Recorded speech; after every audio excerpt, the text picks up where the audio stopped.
Hello, everybody. Namaste. Welcome back to my YouTube channel, Job and Scholar. I'm Dr. Kamika Chaudhary and I am an assistant professor in a government PG college.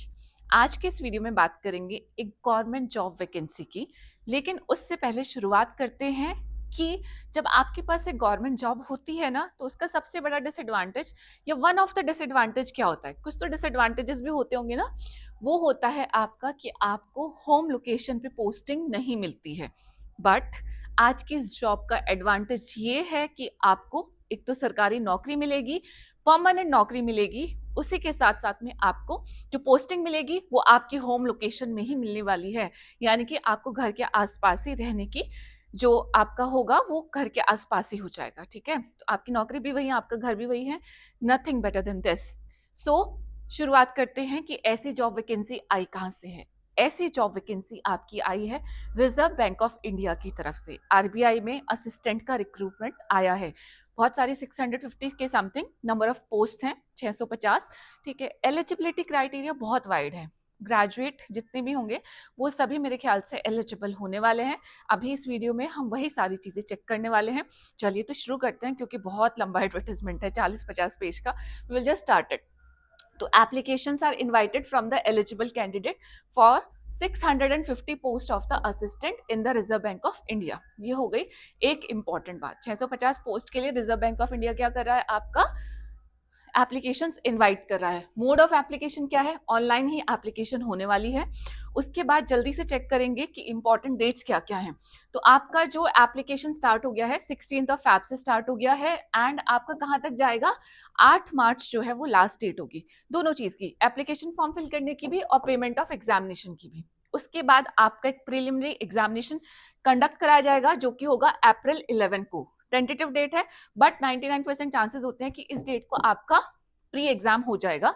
जो लोग pre qualify करेंगे, ये सिर्फ qualifying nature का होगा, उनका फिर main का एग्जामिनेशन होगा, एंड उसकी डेट होगी जून 7 2026। तो 2026 साल के जुलाई अगस्त सितंबर तक आप लोग एक्सपेक्ट कर सकते हैं कि आप लोगों को पोस्टिंग मिल जाएगी। तो इसी साल में जिन लोगों को गवर्नमेंट जॉब चाहिए, this is the opportunity for all of them. अब जल्दी से देख लेते हैं हम कि क्या इंपॉर्टेंट चीजें हैं। वैकेंसीज है ना, ये वाला डिटेल आप चेक करने वाले हैं। मैं बता देती हूँ कि क्या क्या होने वाला है। बैंक इनवाइट करता है application from eligible candidate for the mentioned post. अब देखो, ऑफिस क्या है आपका, अहमदाबाद ऑफिस है। इसमें टोटल कितनी पोस्ट है, 20 पोस्ट है। एंड आपका जो कैटेगरी वाइज रिजर्वेशन है वो भी प्रेजेंट है। एंड जिन लोगों का, फॉर एग्जाम्पल, आप क्या बोलेंगे कि एससी कैटेगरी में 0 पोस्ट है, तो वो लोग कहाँ अप्लाई कर सकते हैं, यहाँ पे उनके लिए स्पेस होता है, बट कोई रिजर्वेशन नहीं मिलेगा। ठीक है, सिमिलरली बेंगलुरु, भोपाल, भुवनेश्वर, हैदराबाद, चंडीगढ़, आप सारे ही जगह दिख पाएंगे। सब जगह नंबर ऑफ वैकेंसीज बहुत ज्यादा है। सबसे ज्यादा है मुंबई में। मुंबई में आपकी 250 वैकेंसी है, जिसमें आप ये देख सकते हैं, ये वाला बाइफर्केशन है। 249 वैकेंसीज टोटल हो जाता है आपका मिला के 650 वैकेंसीज। इधर आपका हो गया है पीडब्ल्यूबीडी कैंडिडेट्स के लिए वैकेंसीज। ठीक है, तो 650 टोटल वैकेंसी। अपना आप क्या देखेंगे, अपनी स्टेट देखेंगे, अपना ऑफिस देखेंगे, एंड उसके रिगार्डिंग साइड में क्या देख सकते हैं कि कितनी वैकेंसी वहां पे प्रेजेंट है। नेक्स्ट हमारे पास जो इंपॉर्टेंट इन्फॉर्मेशन आती है वो है कि एलिजिबिलिटी क्राइटेरिया क्या रखा गया है। तो एलिजिबिलिटी क्राइटेरिया में सबसे पहले नेशनैलिटी में आपकी, आप इंडियन हो सकते हैं, सब्जेक्ट ऑफ नेपाल हो सकते हैं, भूटान हो सकते हैं, तिब्बतन रेफ्यूजी भी हो सकते हैं, एंड इंडियन ओरिजिन के पर्सन जो कि इनमें से किसी भी कंट्री में रहते हो। ठीक है, माइग्रेट करके यहाँ पे कहीं चले गए, वो लोग भी एलिजिबल हैं। ठीक है, अब एज का क्राइटेरिया है बिटवीन 20 साल से शुरू होगी आपकी एज, और 28 साल तक अगर जाती है तो आप एलिजिबल होते हो। 2 डेट्स ध्यान रख रही है, अगर इस डेट को आप जन्मे हो 2 फेब 1998, या फिर ये लास्ट डेट 1 फेब 2006, इन दोनों के बीच में जितने भी लोग हैं वो सब एलिजिबल हो जाते हैं। एंड इन डेट को भी आप क्या हो जाएंगे, एलिजिबल हो जाएंगे, क्योंकि लिखा हुआ है both the days are inclusive, ये इंक्लूड किए गए हैं। नाव रिजर्वेशन मिलेगा जितने भी SC ST या PWBD कैटेगरी या OBC कैटेगरी के कैंडिडेट्स हैं। एज का रिलैक्सेशन सेम है जो किसी भी सेंट्रल गवर्नमेंट की किसी भी जॉब में प्रेजेंट होता है। जैसे कि SC ST कैटेगरी को 5 साल का एज का रिलैक्सेशन मिलता है, तो यहाँ पे 33 ईयर्स हो गया मैक्सिमम एज। सिमिलरली OBC को 3 साल का मिलता है तो 31 ईयर्स हो गया। PWBD को 10 ईयर्स का मिलता है in the case of general and EWS category, तो यहाँ पे आपका +10 कर लेंगे 38 ईयर्स हो जाएगा, एंड सो ऑन। आप प्लीज ये चेक करेंगे। देन हमारे पास इसके बाद नेक्स्ट इंपॉर्टेंट इंफॉर्मेशन आती है कि आपकी एजुकेशन क्वालिफिकेशन क्या रखी गई है। एजुकेशन क्वालिफिकेशन में आपके पास एक बैचलर्स की डिग्री होनी चाहिए मिनिमम 50% मार्क्स के साथ में, ठीक है। एंड अगर आप किसी कैटेगरी से बिलोंग करते हैं तो 50% से नीचे भी आपके मार्क्स जा सकते हैं, आप सिर्फ पास होने चाहिए। एंड उसके साथ में आपसे एक्सपेक्ट किया गया है कि आपके पास knowledge of word processing on PC, यानी कि आपको माइक्रोसॉफ्ट वर्ड पे काम करना आता हो। ये आपका ये आपका रिक्वायरमेंट है एजुकेशन क्वालिफिकेशन का। सिर्फ बैचलर्स की डिग्री प्रेजेंट हो ओनली 50% मार्क्स के साथ में।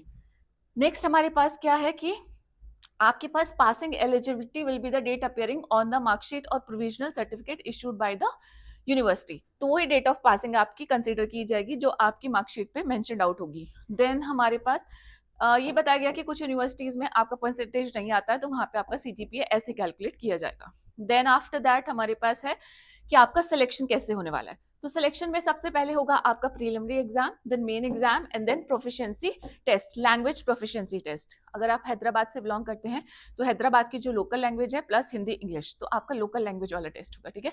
तो प्री में आपका मल्टीपल चॉइस क्वेश्चन आने वाला है, ये सिर्फ क्वालिफाइंग नेचर है, ठीक है। तो English, numerical ability and reasoning ability के 35 यानी कि 100 क्वेश्चन आएंगे। मैक्सिमम मार्क्स ये है, टोटल टाइम 60 मिनट आपको मिलेगी सॉल्व करने के लिए, यानी कि 1 घंटे में आप क्वालिफाई करते हैं या नहीं क्वालिफाई करते हैं वो डिसाइड होने वाला है।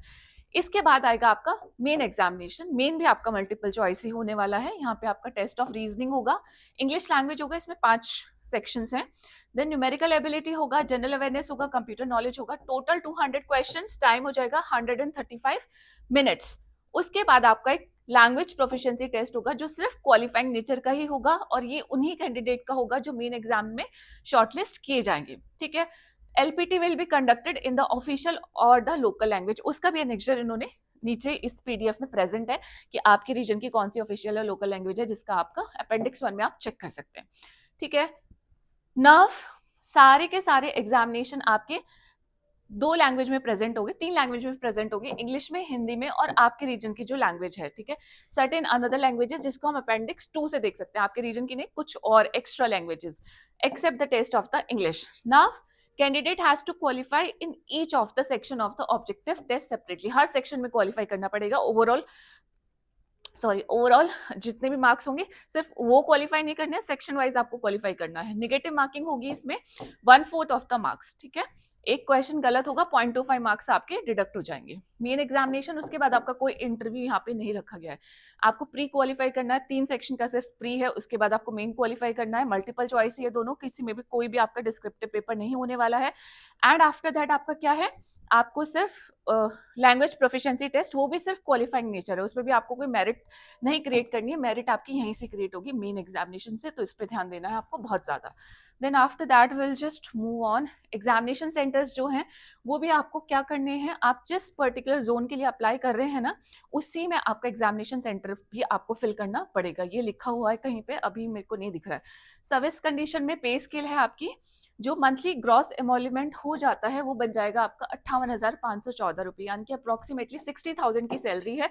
सिर्फ असिस्टेंट देख के आपको अपना मन नहीं, मतलब अपने मन को नहीं हटा लेना है, बट सैलरी इसमें it has got a good salary. Important क्या है कि आपको घर के पास पोस्टिंग मिलने वाली है।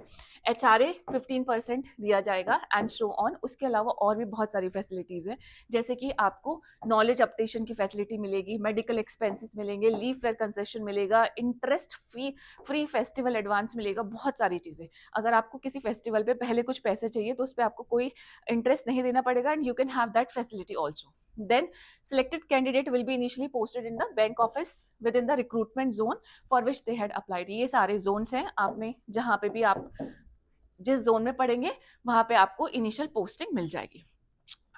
देन इसमें नेक्स्ट ऑप्शन है कि प्री एग्जामिनेशन ट्रेनिंग वाला। जिन कैंडिडेट्स को जो रिजर्व कैटेगरी से बिलोंग करते हैं, अगर उनको पहले एक कोचिंग टाइप लेनी है, ठीक है, तो वो क्या करेंगे, अपना फॉर्म में मेंशन कर देंगे कि आप लोगों को प्री एग्जामिनेशन ट्रेनिंग चाहिए। अपेंडिक्स 4 में एक फॉर्मेट प्रेजेंट है, वो फिल कर देंगे आप। एंड आप बैंक के ऑफिस में, जो आपका रीजनल ऑफिस होगा आपके बैंक का, ठीक है, आरबीआई के, यानी कि आपके स्टेट का जो रीजनल ऑफिस होगा आरबीआई का, वहां पे मार्च 10 तक पहुंचा देंगे, जिससे कि आपका प्री एग्जामिनेशन ट्रेनिंग भी क्या हो जाए, कंडक्ट करा दी जाए। देन आफ्टर दैट फीस कितनी है, SC ST PWBD and ex serviceman के लिए सिर्फ 50 रुपीज की फीस है plus 18% GST। And then general OBC and EWS candidate के लिए 450 plus 18% GST। Then after that staff के लिए कोई फीस नहीं रखी गई, तो फीस भी ठीक ठाक है, 2000-4000 रुपए की फीस यहाँ पे नहीं है। देन आफ्टर दिस और क्या इंपॉर्टेंट है, मैं इसको स्क्रॉल अप करके कुछ मैंने मेंशन किया है वो कोशिश करते हैं कि दिख जाए वो सारी चीज़ें जो कि अभी नहीं दिखेंगी। चलिए तो नीचे ही हम स्क्रॉल डाउन करते हैं, मैं आपको ये दिखा देती हूँ, ये कुछ अपेंडिसेस हैं। हाँ, ये इंपॉर्टेंट पॉइंट है इसलिए मैंने इसको हाईलाइट करके रखा है कि candidates can apply for vacancy in one office only. एक ही ऑफिस की वैकेंसी के लिए अप्लाई कर सकते हो, अलग अलग एप्लीकेशन, 2-4 एप्लीकेशन फॉर्म फिल नहीं कर सकते हो। अपना एक ऑफिस सेलेक्ट कर लेना, उसी के लिए अप्लाई करना है and will have to opt for the online test pre and main उसी सेंटर में, उसी स्टेट में। जिस ऑफिस के लिए अप्लाई करोगे वहीं प्री देना है, वहीं मेन देना है, बस इतना समझ लीजिए। एक से ज्यादा एप्लीकेशन फॉर्म आप नहीं फिल कर सकते हो, ठीक है। एग्जाम्पल भी दिया है, candidates applying to the Ahmedabad office can opt for the centre only from the state of the Gujarat only, ठीक है। ये हो गया। नेक्स्ट है हमारे पास इसमें इंपॉर्टेंट, अब कैसे अप्लाई करना है, सिमिलर मैनर में लिंक आपको डिस्क्रिप्शन बॉक्स में मिल जाएगा, ठीक है। वहां से देख के आप अप्लाई कर सकते हैं जैसे हम हमेशा ही अप्लाई करते हैं। उसके बाद कुछ अपेंडिसेस हैं जिनको हमें चेक कर लेना चाहिए। ये है, देखो, लोकल लैंग्वेजेस क्या होगी, फॉर लैंग्वेज प्रोफिशिएंसी टेस्ट, यानी कि अगर आप अहमदाबाद के लिए अप्लाई करेंगे तो आपको गुजराती लैंग्वेज का टेस्ट होगा, जो LPT है ना, क्वालिफाइंग नेचर का। बेंगलुरु से करेंगे तो कन्नड़ का, भोपाल से करोगे तो हिंदी का, भुवनेश्वर से करोगे तो उड़िया का, चंडीगढ़ से करोगे पंजाबी या हिंदी का। इनमें आपका टेस्ट हो जाएगा, ये आप यहाँ पे देख सकते हैं, कोई कंफ्यूजन की यहाँ पे जरूरत नहीं है। अब लिस्ट ऑफ लैंग्वेजेस अवेलेबल, अब पेपर किस किस लैंग्वेज में आएगा, अगर आप अहमदाबाद से बिलोंग करते हो तो इंग्लिश, हिंदी एंड गुजराती में पेपर आएगा। चंडीगढ़ में बैठ के पेपर दे रहे हो तो इंग्लिश, हिंदी और पंजाबी तीनों में आपको पेपर दिखाई देगा। हैदराबाद से हो तो इंग्लिश, हिंदी, तेलुगु एंड उर्दू में आपको पेपर नजर आ जाएगा। तो ये वाली अपेंडिक्स आप चेक करेंगे। After that list of examination centre भी यहाँ मेंशनड आउट है, बहुत सारे एग्जामिनेशन सेंटर्स हैं, ये देख लेंगे आप आराम से। तो ये है हमारे, मेरे ख्याल से इंपॉर्टेंट इन्फॉर्मेशन। ये अब प्री एग्जामिनेशन ट्रेनिंग का ये लेटर है, ये देख लीजिए, recruitment of assistant pre examination training, इसे फिल करके attested copy of the caste tribal disability certificate भी भेजना है, copy of e receipt as proof for having applied. जब अप्लाई कर लोगे तो ई रिसिप्ट की कॉपी भी ले जाना, ठीक है। एंड ये आपको इसको मेल नहीं, सॉरी, पोस्ट कर देना है रीजनल ऑफिस में। एंड ये बाकी बाद में सारे फॉर्मेट्स हैं। तो ये सारी इन्फॉर्मेशन थी जितनी मुझे लगती है, जितनी नज़र आई, क्योंकि बहुत लंबा चौड़ा एडवर्टाइजमेंट है। इसके अलावा आप लोगों को कोई क्वेरी होगी तो कमेंट बॉक्स में लिख दीजिएगा। यहाँ पे ये बताऊंगी कि असिस्टेंट की पोस्ट है लेकिन एक सरकारी नौकरी है, 60,000 की तनख्वाह है, इंटरव्यू भी नहीं रखा है, प्री एंड मेंस में भी कोई आपका स्पेसिफिक सब्जेक्ट नहीं है, वही जनरल सब्जेक्ट है, इंग्लिश हो गया, रीजनिंग हो गया, जनरल नॉलेज हो गया, न्यूमेरिकल एबिलिटी हो गया। तो इनकी अगर आपकी तैयारी है आपको ज़रूर फिल करना चाहिए। अगर तैयारी नहीं भी है, you have the time, form fill कर दो एंड तैयारी करना शुरू कर दो, क्योंकि अभी 2-3 महीने हैं, राइट। टेंटेटिव डेट प्रेजेंट है, बहुत सारे चांसेस है कि उन्हीं वाली डेट्स को आपका क्या हो जाएगा, एग्जाम कंडक्ट करा दिया जाएगा। एंड जिन लोगों को ज़रूरी है सरकारी नौकरी, उन लोगों के लिए स्पेशली मैं बोलूँगी बहुत अच्छी अपॉर्चुनिटी है, बिल्कुल मिस मत करना, ठीक है। चलिए तो अभी चलती हूँ, इसके बाद फिर नेक्स्ट वीडियो मिलूंगी, तब तक के लिए अपना ध्यान रखिएगा। जय हिंद, बाय, नमस्ते।